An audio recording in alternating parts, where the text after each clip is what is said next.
Oi, gente, tô aqui para mais um relato. Puder, compartilhe meu vídeo, por favor. Eu tô numa floresta aqui, o nome da floresta é Epping Forest. Essa floresta é uma floresta muito importante aqui da Inglaterra, de Londres. Aconteceu muita coisa aqui nessa floresta, tem muita história aqui, muito assassinato, muita decapitação. Tem um lado aqui bem forte, tem um lado bem sombrio, tem muitos espíritos aqui, muitas entidades. É um lugar bem intenso emocionalmente. Eu vim aqui para dar uma olhada nesse lugar, ver o que eu sinto. E eu vim fazer um relato para você. Esse é o segundo relato que eu faço aqui na floresta, hoje. E vou deixando aí para vocês, porque são minhas memórias, são minhas experiências paranormais. Muito obrigada vocês me ouvirem, puder compartilhar meu vídeo para ajudar a crescer o canal. Claro que eu quero que cresça o canal com quem gosta de ouvir sobre essas histórias, né? Quem não gosta não tem como estar no canal, não é verdade? Então, vou contar mais uma história hoje. É uma história curta, uma short story, uma pequenininha história, mas é significativa. Com todo respeito à pessoa que eu conheço, que também conhece essa senhora, mas eu tô falando com o maior respeito do mundo dessa senhora. Eu vou falar de uma senhora que eu já tenho conhecimento há mais de 20 anos, não, há 16 anos, 15 anos, vamos botar 15 anos pra cá. É uma senhora que tem um acompanhamento muito forte, espiritual, do qual ela nem sabe que tem. Essa senhora deve ter mais de 80 anos, tá? Não vou falar mais detalhe nenhum. É uma senhora muito forte espiritualmente. Só que é um desses casos, desses relatos que eu quero falar para vocês dentro das minhas experiências paranormais. É uma senhora que tem um acompanhamento muito forte. E ela tem um acompanhamento, inclusive, do candomblé. Só que ela nem sabe disso. Porque ela não tem nem noção, ela não tem conhecimento para saber disso. Eu não vou falar qual acompanhamento que ela tem, porque eu não falo de coisas que eu considero sagradas muito. Falo com cuidado, porque justamente eu acredito que tudo que é sagrado é o que nos alimenta, é o que nos sustenta, é o que nos mantém. Então a gente tem que ter um respeito profundo, uma confiança profunda. Assim como vocês também não vão ficar falando do filho de vocês e falando muito dos filhos de vocês aqui no YouTube, eu também não vou falar de seres e espíritos que eu considero para mim muita coisa, para mim são muito sagrados, também não vou ficar expondo, porque quando a gente ama, a gente não expõe e a gente protege. Então, essa senhora tem um acompanhamento muito forte, ela tem mais de 80 anos, nunca aconteceu nada com ela, ela já morou sozinha fora do país por mais de 17, 16 anos, sozinha. Uma cidade muito complicada, uma cidade que acontece muita coisa, morou numa cidade muito confusa e muito cheia de acontecimentos. E nunca nada aconteceu com ela, a vida dela sempre correu reto. Ela nunca foi vítima de nenhuma violência, de nenhuma coisa ruim. Porque ela tem uma proteção absurda e é como daquelas pessoas que poucas vezes eu vi na minha vida. Existem pessoas que têm uma proteção violenta, mas elas não sabem disso porque elas não têm conhecimento de paranormalidade e não têm conhecimento dos espíritos que estão do outro lado, não tem conhecimento. Tem gente que é tão ignorante que acha que proteção absurda só tem na igreja católica e no evangélico.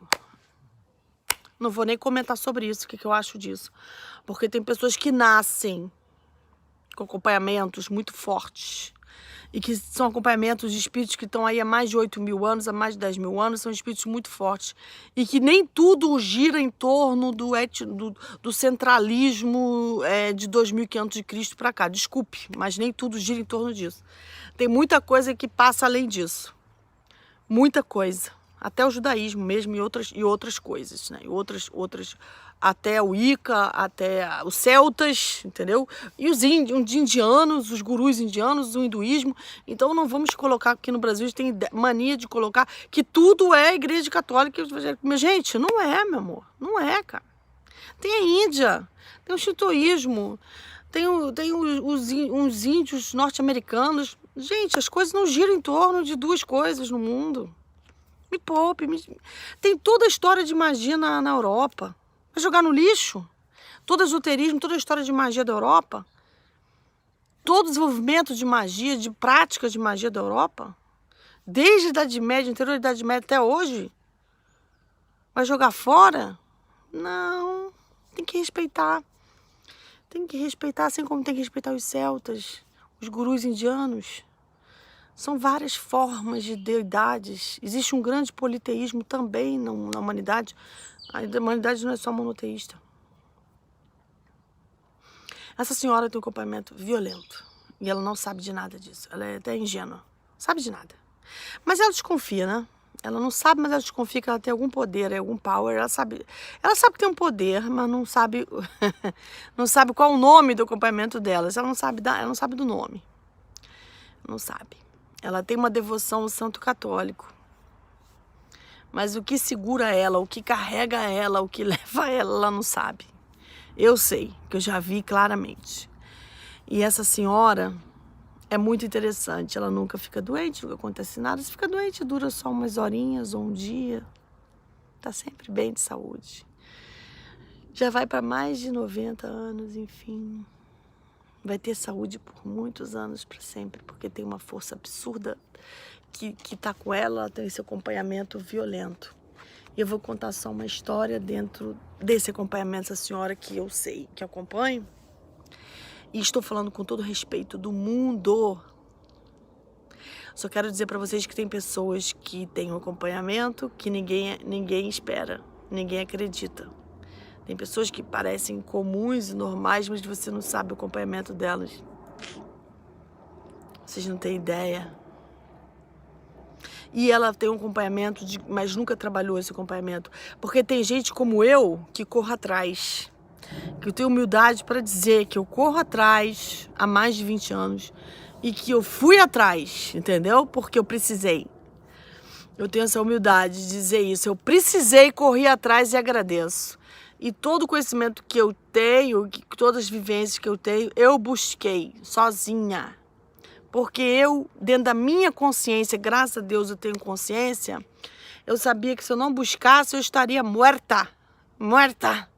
Porque eu acredito totalmente em ataque de macumba. Quem não acredita, um beijo. Agora, tem ataque de macumba que é violento e tem uns que são fracos, né? Tem uns fracos que não dão em nada, realmente. Tem uns que são fraquinhos. Se você rezar um Pai Nosso, você se concentrar, fazer meditação, você consegue se livrar. Mas nem todos são fraquinhos. Depende de como é feito, quem faz e aonde faz. Por isso que eu corri atrás. É porque tem gente também que corre atrás de lugares para poder destruir os outros. Então eu corro atrás de lugares para poder me proteger. Essa senhora, ela, um momento da vida dela, essa senhora que tem um acompanhamento violento, que eu estou comentando aqui, essa anônima, que eu respeito profundamente, até esse acompanhamento dela eu respeito. Um dia a casa dela foi tomada por foi invadida, e a casa dela ficou invadida por uma pessoa lá. E ela não chamou advogado, ela não quis colocar um advogado, que era fácil, porque você coloca um advogado e ele tira a pessoa que invadiu a tua propriedade. Você tira, advogado tira, porque propriedade no Brasil dá para tirar, graças a Deus, né? Graças a Deus, a pessoa comprou uma propriedade, o proprietário de uma coisa, ela é invadida, ela vai lá e tira, né? Porque o outro não tem documento, não alugou, não comprou, então ele vai ter que sair, né? Com advogado a gente resolve, as pessoas resolvem isso, porque tem advogado que estudou para propriedade. E tem escritórios aí que também trabalham com isso. Agora, essa senhora não quis advogado. Ela ficou rodando em volta da casa. De 3 em 3 meses ela ia na casa e ficava rodando em volta. E diz ela para as pessoas que ela estava mentalizando para a pessoa ir embora. Só que ela tem um acompanhamento violento atrás dela. Ela veio com acompanhamento, ela nasceu com acompanhamento violento. Por quê?